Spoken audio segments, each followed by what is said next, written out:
একসময় শিশু কিশোরদের কোলাহল আর দর্শনার্থীদের পদচারণায় মুখর থাকা চট্টগ্রামের স্বাধীনতা কমপ্লেক্সে এখন ভুতুড়ে নীরবতা।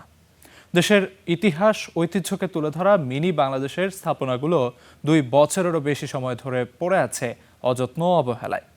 আগাছায় ঢেকে থাকায় নষ্ট হচ্ছে অবকাঠামো। মুক্তিযুদ্ধ বিষয়ক মন্ত্রণালয়ের মালিকানাধীন এই পার্কটি ধ্বংসের দ্বারপ্রান্তে পৌঁছালেও এটি চালু করতে নেই কোনো উদ্যোগ।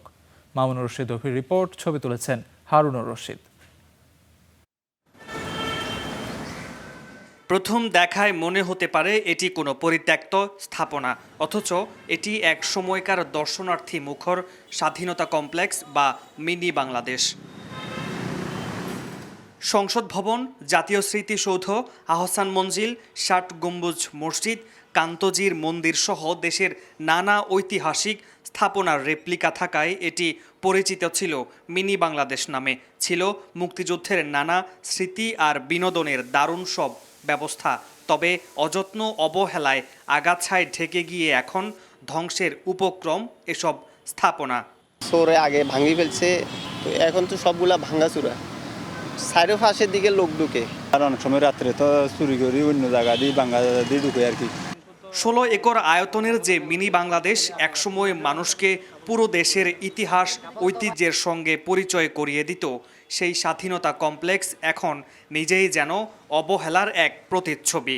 মানে এখানে যে আগে কেউ যদি আসে, মানে ও অবাক হয়ে যাবে যে এখানে একটা রেল লাইন ছিল, রেল লাইন নাই, বাম্পার কারের ওখানে গেলে ওগুলো কিছু নাই। বিশেষ করে বাচ্চারা বলেন, চট্টগ্রামের মানুষ এটার আসল অভাব ফিল করতেছে। চালু করা দরকার, আগে যেরকম ছিল ওরকম থাকলে আবার সুন্দর করে মানুষ সুন্দর সব কিছু ঠিকঠাক থাকবে।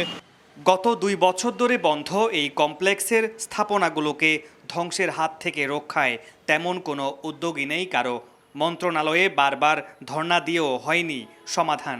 এই সরকারের বিভিন্ন সংস্কৃতি বিষয়ক মন্ত্রণালয়, মুক্তিযুদ্ধ বিষয়ক মন্ত্রণালয় সহ আরও যারা সংশ্লিষ্ট মন্ত্রণালয় ছিলেন, আমরা প্রকৃত পরিস্থিতিটা ওনাদের সামনে তুলে ধরেছি। হয়তো মন্ত্রণালয় পর্যায়ে এই বিষয়ে সিদ্ধান্ত হচ্ছে, তারা সিদ্ধান্ত গ্রহণ করলে আমরা সেটা বাস্তবায়নের জন্য চেষ্টা করব। চট্টগ্রামের চাঁদগাঁও এলাকায় 2006 সালে চালু হয় এই কমপ্লেক্স, যার মালিকানা মুক্তিযুদ্ধ বিষয়ক মন্ত্রণালয়ের। মামুনুর রশিদ অভি, স্টার নিউজ, চট্টগ্রাম।